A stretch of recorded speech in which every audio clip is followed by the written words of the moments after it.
Hi hello नमस्ते, मी उज्ज्वला पवार या YouTube चॅनलवर तुमचं अगदी मनापासून स्वागत आहे। तर आज मी तुम्हाला सफेद उडदाच्या डाळीची भजी कशी बनवायची ते दाखवणार आहे। तर डाळ इथे मी 4 ते 5 तास भिजत ठेवली होती। तर 2 ते 3 पाण्याने ही डाळ स्वच्छ धुवून घ्यायची आहे। तर पाहू शकता इथे मी 2 ते 3 पाण्याने डाळ स्वच्छ धुवून घेतली आहे। आता आपण ह्याला मिक्सरला बारीक वाटून घेऊया। तर पाण्याचा वापर न करता आपल्याला ही डाळ वाटायची आहे। अगदीच जर वाटलं तर 2 ते 3 चमचे पोह्यांचे पाणी घालून ही डाळ वाटून घ्यायची आहे। खूप जास्त पाणी घालायचं नाही आहे आपल्याला, डाळ चिकट असते त्यामुळे आपल्याला थोडी थोडी डाळ घेऊन ही वाटायची आहे।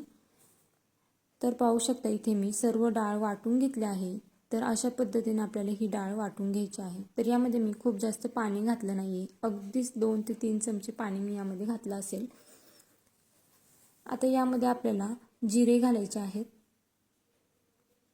कोथिंबीर घालायची आहे बारीक कट केलेली।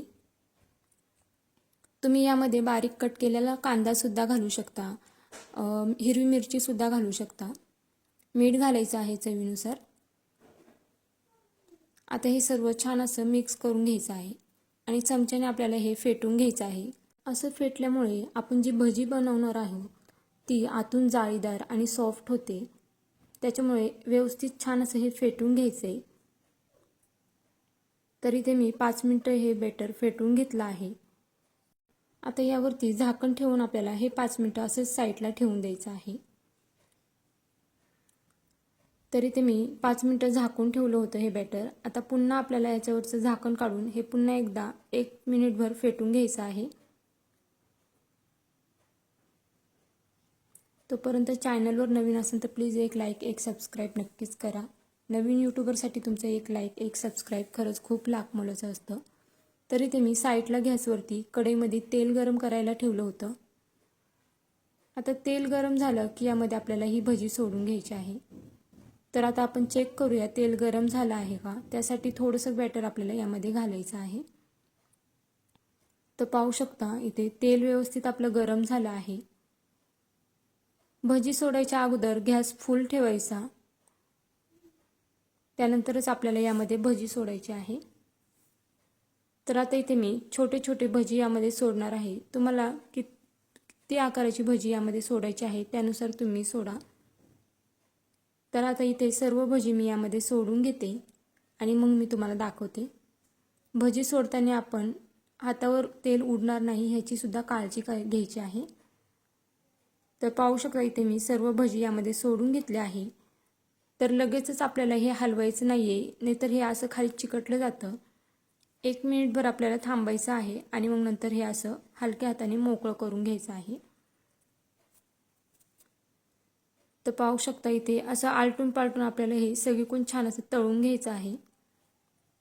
गॅसची फ्लेम मीडियम ठेवायची, खूप जास्त फास्ट देखील ठेवायची नाही आणि खूप जास्त स्लो देखील ठेवायचं नाही। फास्ट गॅसवरती तळलं तर मग भजी आतून कच्ची राहील आणि स्लो गॅसवरती तळलं तर मग ही भजी जास्त तेल पितील।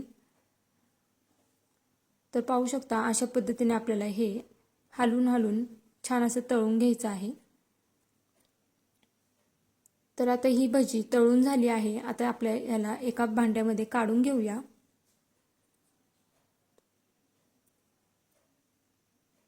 तर आता ही सर्व भजी मी एका भांड्यामध्ये काढून घेते।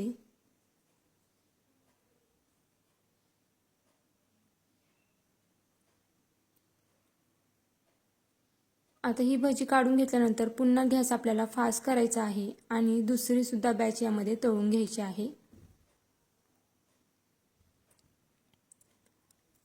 फास्ट गॅस ठेवूनच आपल्याला ही भजी यामध्ये सोडायची आहे, कारण की बॅटर थंड असतं आणि मग ते तेलामध्ये सोडल्यानंतर तेलाचं टेम्परेचर हे कमी होतं।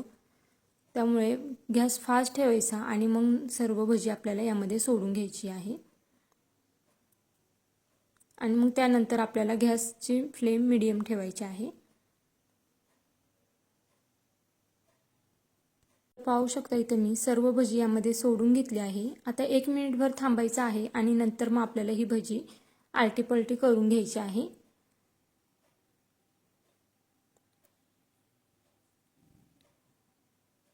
तर खूप छान लागते चवीला देखील ही भजी आणि अगदी झटपट होते।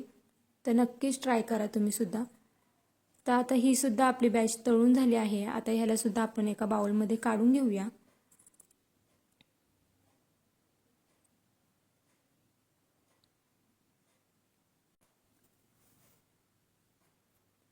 तर कशी वाटली तुम्हाला माझी आजची ही उडदाच्या भजीची रेसिपी हे मला कमेंट करून नक्कीच सांगा. तर पाहू शकता मी एक भजी तुम्हाला तोडून दाखवते.